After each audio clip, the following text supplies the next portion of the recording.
दोस्तों ये कहानी है जयपुर के एक झाल मुढ़ी बेचने वाले की।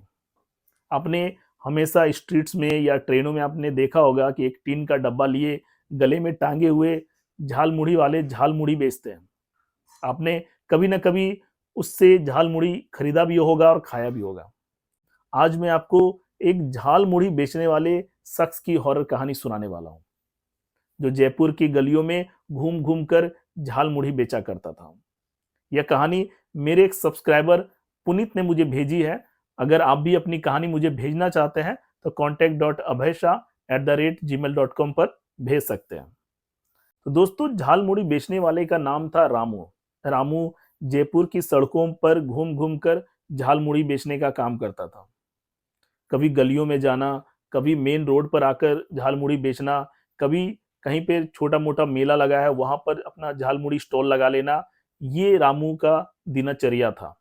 रामू अपनी झाल मुढ़ी बेचकर संतुष्ट था कहीं ना कहीं, और जो भी कमाता वो अपना जीवन उससे यापन कर रहा था। लेकिन कहते हैं कब किसके जीवन में कौन सा वाकया हो जाए कोई नहीं जानता। एक बार रामू झाल मुढ़ी बेचते बेचते जयपुर सिटी से थोड़ा बाहर निकल जाता है। वो सोचता है कि इतने दिनों से मैं जयपुर सिटी में झाल मुढ़ी बेच रहा हूं, आज थोड़ा बाहर निकल कर देखता हूं, हो सकता है सेल मेरी इंक्रीज कर जाए, बढ़ जाए। तो इस उम्मीद के साथ रामू जो है थोड़ा सा सिटी से बाहर होकर झाल मुढ़ी बेचने लगता है।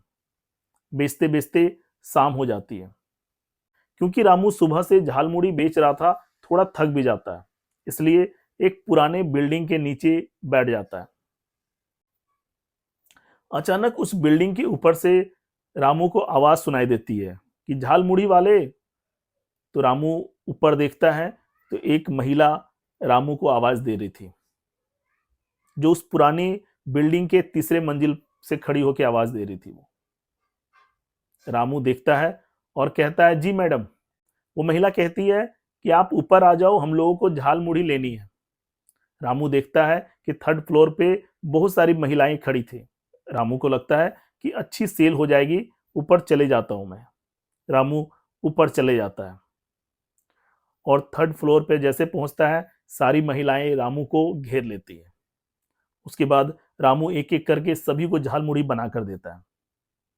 सभी महिलाएं रामू से झाल मुढ़ी ले लेते हैं, और रामू जब पैसे मांगता है तो महिलाएं कहते हैं कि तुम नीचे जाके इंतजार करो, मैं पैसे नीचे ला कर दूंगी। पहले तो रामू को थोड़ा अजीब लगता है कि झाल मुढ़ी देने मैं ऊपर आया हूँ, आप पैसे देने नीचे क्यों आएंगे। लेकिन वो लोग कहती है कि नहीं, आप नीचे जाओ, मैं नीचे पैसे अभी ला के देती हूँ। रामू उनसे ज्यादा आर्गुमेंट नहीं करता है और नीचे आकर जहां पर वो बैठा था वहीं पर आकर वो बैठ जाता है और अपने पैसों का इंतजार करने लगता है। 30 मिनट बीत जाते हैं लेकिन रामू के पैसे नहीं आते हैं। 1 घंटे हो जाते हैं लेकिन रामू के पैसे अभी तक भी नहीं आए हैं।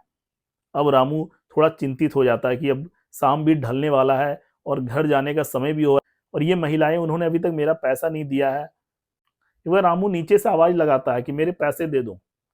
कोई आवाज ऊपर से नहीं आता है, कोई रिस्पॉन्स नहीं। अब रामू को समझ नहीं आता है। रामू डिसाइड करता है क्यों ना ऊपर जाकर देखा जाए। रामू ऊपर जाकर देखता है। जैसे ही रामू थर्ड फ्लोर पे पहुंचता है, देखता है पूरा थर्ड फ्लोर में सन्नाटा पसरा हुआ है, कोई भी नहीं है। और ना ही थर्ड फ्लोर में कोई कमरे बने हुए थे। जब रामू झाल मुढ़ी दे रहा था उस समय तो कमरे नजर आ रहे थे, लेकिन जब दोबारा रामू जाता है तो वहां पे कोई भी कमरे भी नजर नहीं आते। बिल्कुल खाली था थर्ड फ्लोर, जैसे मानो काफी पहले ही थर्ड फ्लोर जो है वो टूट फूट गया हो और कोई नहीं रहता उस फ्लोर में। रामू को कुछ भी समझ में नहीं आता है और वो नीचे उतरता है। वो थोड़ा आगे जाता है, वहां से 500 मीटर आगे, और तब उसे एक दुकान वाला दिखता है। वहां वो जाता है और पूछता है कि भाई साहब, ये जो 500 मीटर बाद वो जो बिल्डिंग है, जो पुरानी सी बिल्डिंग दिख रही है, वहां पर कौन रहता है। तो वो बताता है, वो दुकान वाला बताता है कि वो बिल्डिंग तो कई सालों से खंडहर बना हुआ है, वहां कोई नहीं रहता। रामू कहता है कि लेकिन मैंने उस बिल्डिंग के तीसरे फ्लोर में बहुत सारी महिलाओं को झालमुड़ी खिलाया, उन्होंने मुझे पैसे नहीं दिए। वो दुकानदार बताता है कि ऐसा संभव नहीं है, क्योंकि वहां पर कोई महिलाएं नहीं रहती और काफी सालों से वो खंडहर बना हुआ है। तुमने किनको झालमुड़ी खिलाया है। फिर वहीं पे बगल का एक शख्स उनकी बातें सुन रहा था। वो शख्स पूछता है कि वो पुरानी वाली बिल्डिंग जो खंडहर की तरह दिखती है? रामू कहता है हाँ। बोला कि वहां पे कोई नहीं रहता है और तीसरे फ्लोर में बहुत सारी महिलाओं के जो आत्मा है वो वहां पे भटकती रहती है। तुम वहां पे कैसे चले गए?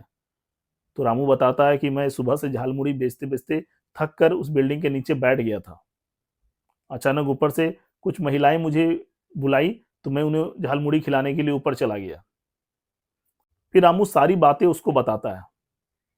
फिर वो इंसान बताता है कि तुमने जिनको झालमुड़ी खिलाया है वो कोई महिला नहीं थी, वो आत्माएं थी जो तुम्हारा झालमुड़ी खा ली है।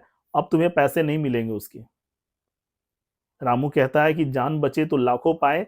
मैं जान मेरी बच गई, मैं सुरक्षित उस बिल्डिंग से निकल गया, मेरे लिए यही काफी है, मुझे पैसे नहीं चाहिए। उसके बाद रामू घर चला जाता है और दोबारा कभी भी उस बिल्डिंग के आसपास भी नजर नहीं आता है, क्योंकि रामू के दिल में डर बैठ गया था।